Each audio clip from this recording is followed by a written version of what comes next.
E aí, pessoal, como é que vocês estão? Olha o Pastor Raul aqui mais uma vez para mais um Nascido ESC, aquele nosso bate-papo a respeito das coisas de Deus, onde nós descobrimos juntos, onde nós aprendemos e tiramos as nossas dúvidas referentes ao quê? A palavra de Deus. Amém? Então é isso que nós vamos estudar. Não se esquece de dar joinha nesse vídeo, de se inscrever no canal e ativar o sininho, porque aí o que vai acontecer? O YouTube vai ver, ele gosta, olha, dos vídeos do chato do Pastor Raul, vou notificar ele dos vídeos novos e te notifica. Agora, você não dá um joinha, você não é inscrito, você não ativa o sininho, aí fica difícil. Aí o YouTube fala, ih, ele não gosta não gostou, então não vou notificar. Arrivederci, até a próxima. Então aí fica a teu critério, amém? Então vamos lá, vamos para a palavra. Lembrando, mas agora tem mais um disclaimer, que é o quê? Nós estamos agora em uma série que nós vamos questionar algumas das afirmações da Igreja Católica Romana, tá bem? Nós vamos estudar alguns pontos e nós vamos tirar essa dúvida de acordo com as Escrituras. Lembrando que nós somos protestantes reformados, então nós somos adeptos do sola Escritura. A Escritura é a regra de fé e prática. Não interessa magistério, não interessa o que o Papa falou, não interessa concílio, não sei das quantas. O que interessa é o que a Bíblia diz. Não somos no da Escritura, que é o quê? É Bíblia interpretada daquele jeito, de qualquer jeito. Não, nós somos só a Escritura, onde mostra o que é a superioridade da Escritura, onde a Escritura é a nossa regra de fé e prática. E nós entendemos a verdade de que a Bíblia não é a igreja que nos deu e que criou a Bíblia, mas a igreja apenas recebeu a Bíblia de Deus e a igreja simplesmente deve zelar pela palavra de Deus. Então vamos lá, vamos ver na palavra de Deus mais uma referência que é utilizada para tentar colocar mais uma passagem interpretada erroneamente. Vamos colocar dessa maneira. Bom, vamos lá. Mateus 16, 18, está escrito assim, ó. Também eu te digo que tu és Pedro, e sobre esta pedra edificarei a minha igreja, e as portas do inferno não prevalecerão contra ela. Contra quem? Contra a igreja de Cristo, certo? Então, o que a gente vai entender nesse ponto, pessoal? O que a gente vai entender? A Igreja Católica Romana, eles declaram que a expressão esta pedra significa que a igreja está edificada sobre quem? Sobre Pedro, sobre o apóstolo Pedro, que foi o primeiro papa e exerceu esse cargo em Roma durante 25 anos.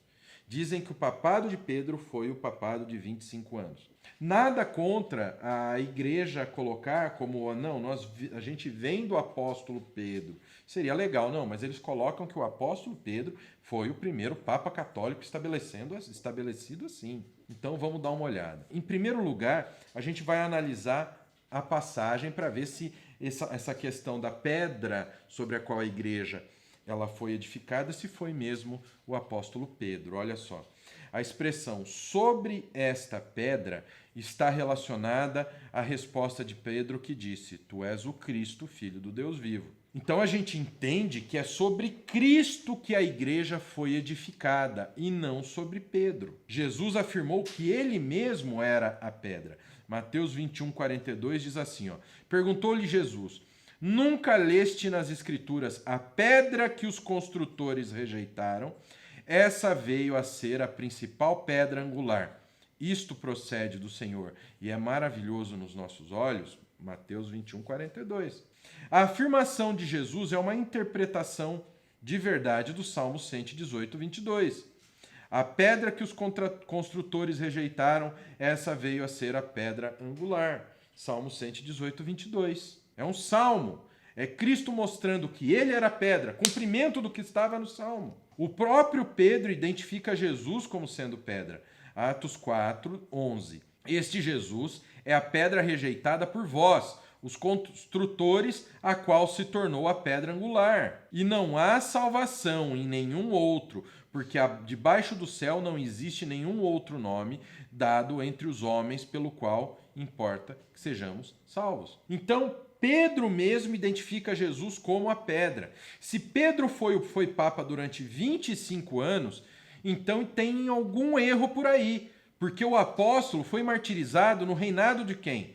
Do maluco do Nero. Sabe aquele que tacou fogo em Roma e pôs a culpa nos cristãos? entre os anos de 67 a 68. Subtraindo dessa data 25 anos, a gente retrocede ao ano 42 ou 43. Nessa época não havia sido realizado ainda o Concílio de Jerusalém, que está lá em Atos 15, que ocorreu por volta do ano 48, um pouco depois. Pedro participou do concílio, mas foi Tiago que realizou esse concílio e presidiu esse concílio. Então, se Pedro era o Papa, era o líder maior, era aquele da qual a sua palavra era infalível, por que foi Tiago que chefiou uma coisa tão importante quanto o concílio de Jerusalém? Não foi Pedro. Atos 15, 13.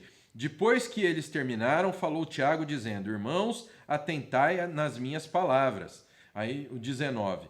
Pelo que julgo eu, não devemos perturbar aqueles que dentre os gentios se convertem a Deus. O apóstolo Paulo escreveu sua epístola aos Romanos no ano de 58. E no capítulo 16 mandou saudação para muita gente em Roma, mas Pedro sequer é mencionado. Por outro lado, Paulo chegou em Roma no ano de 62 e foi visitado por muitos irmãos.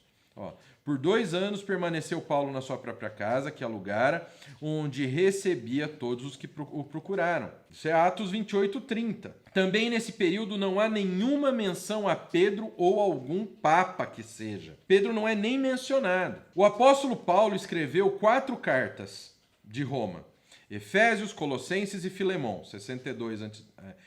ano 62. E Filipenses, 67 e 68. Mas Pedro não é mencionado em nenhuma delas. E, novamente, não se tem notícia do suposto pontificado do Pedro.